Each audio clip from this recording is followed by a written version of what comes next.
Good day. Welcome to the Advanced Science and Technology Institute, and thank you for joining our activity today. This video is created by ASTI for all the suppliers, observers, bids and awards committee or back members, and other people interested in public bidding. Bidding for consulting services may entail submitting two sets of documents, the eligibility documents, and after shortlisting, the technical and financial proposals. Let's start with the eligibility requirements, which are further classified into legal and technical documents. The only legal document required is a PhilJEP's Platinum Certification of Registration. Please double-check the inclusion and expiration date of all Class A documents. As for the technical documents, the bidder shall submit a statement of all ongoing government and private contracts, including contracts awarded but not yet started, if any. Another is the statement of the consultant specifying its nationality and confirming that the service providers are registered professionals authorized by the appropriate regulatory body to practice the required professions and allied professions. Their respective curriculum vitae is included. Joint ventures should also prepare a valid joint venture agreement, if applicable. Both should also submit their PhilJEP's Platinum Certificate of Registration. All of these eligibility documents are submitted in one envelope, along with the eligibility documents submission form, signed by the authorized representative of the bidder.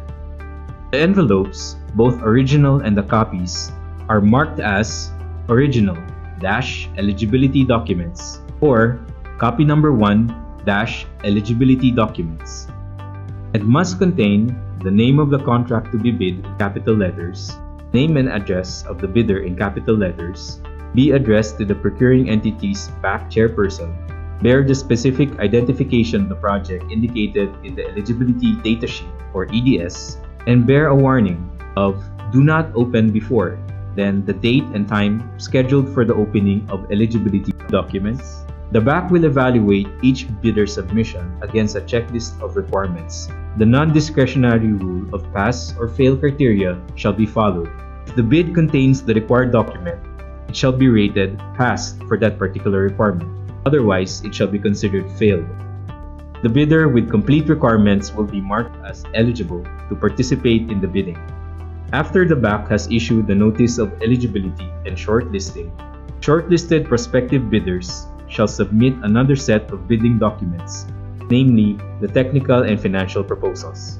The technical proposal shall contain the following information or documents: the technical proposal submission form that also serves as the cover letter of the proposal, a bid securing declaration or any form of bid security that is either A cash or cashier's or manager's check issued by a universal or commercial bank equivalent to 2% of the ABC, B, a bank draft guarantee or irrevocable letter of credit of 2% of the ABC issued by a universal or commercial bank. If issued by a foreign bank, it shall be authenticated by a local or commercial bank for bank drafts or guarantees. C, a surety bond amounting to 5% of the ABC certified by the Insurance Commission as authorized to issue such security. Indicate the amount on the corresponding check, bank draft, guarantee, or surety bond, and it should be payable to the Advanced Science and Technology Institute. Please take note of the correct spelling.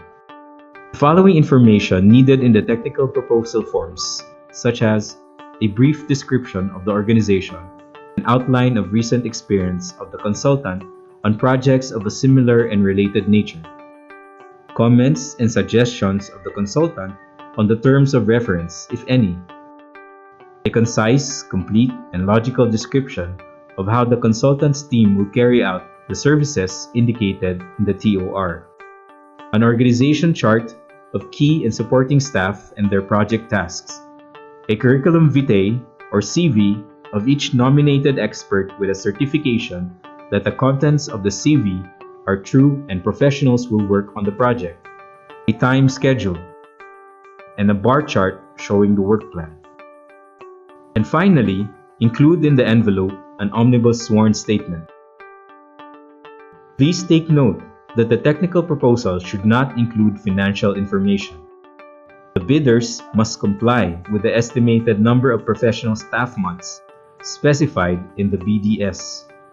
The proposed professional staff must have the indicated minimum experience, and there should only be one CV for each position.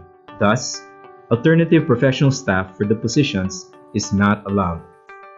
The financial proposal is confidential and must be submitted in hard copy using the format in financial proposal forms. The following are the forms.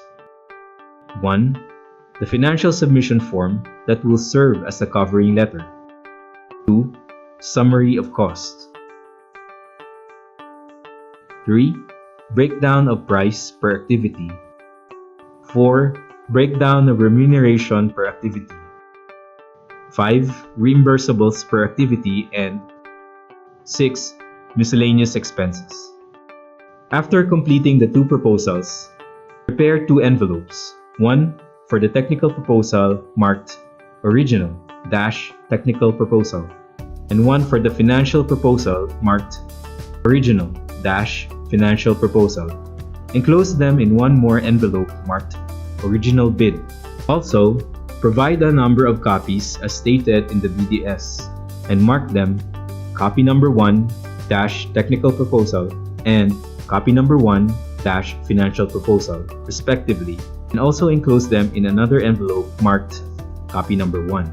As a mandatory requirement for the seals and markings of the envelopes, all envelopes shall contain the name of the contract to be bid in capital letters, bear the name and address of the bidder in capital letters, be addressed to the procuring entity's back chairperson, bear the specific identification of this bidding process, and bear warning of "Do not open before," and then the date and time scheduled for the opening of the bids. To have a successful bid, here are some tips and reminders. Strictly use the editable forms provided by the back secretariat. Make sure that no information is missing as provided in the BDS before its submission. Write all bid documents in English. For supporting documents and printed literature written in another language, the appropriate embassy or consulate in the Philippines should certify and translate these documents in English. The authorized representative of the bidder should sign and initial each and every page of the bid, except for unamended printed literature, as well as any interlineations, erasures, or overwriting in the documents for validation. Bidders are encouraged to sign and mark all envelopes. The back will not be held responsible for lost documents in unsealed envelopes.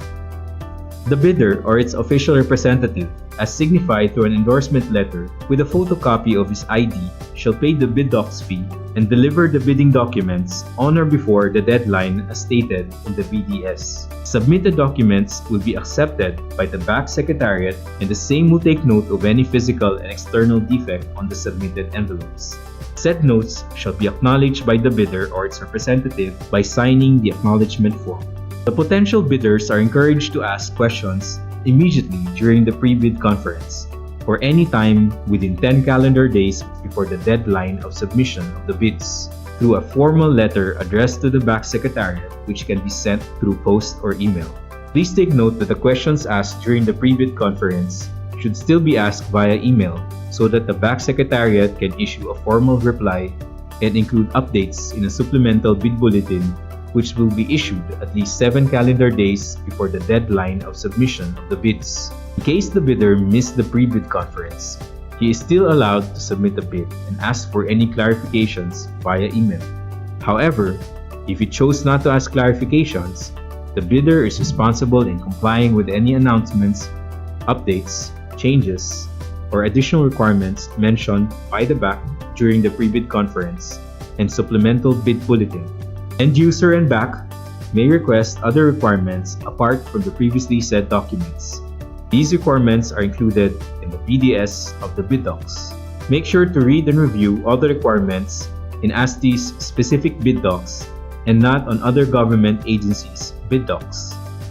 This can be downloaded from the ASTI website at asti.dost.gov.ph or may be requested from the back secretariat at bac-sec@asti.dost.gov.ph. Thank you, and wishing you luck on your bid submission.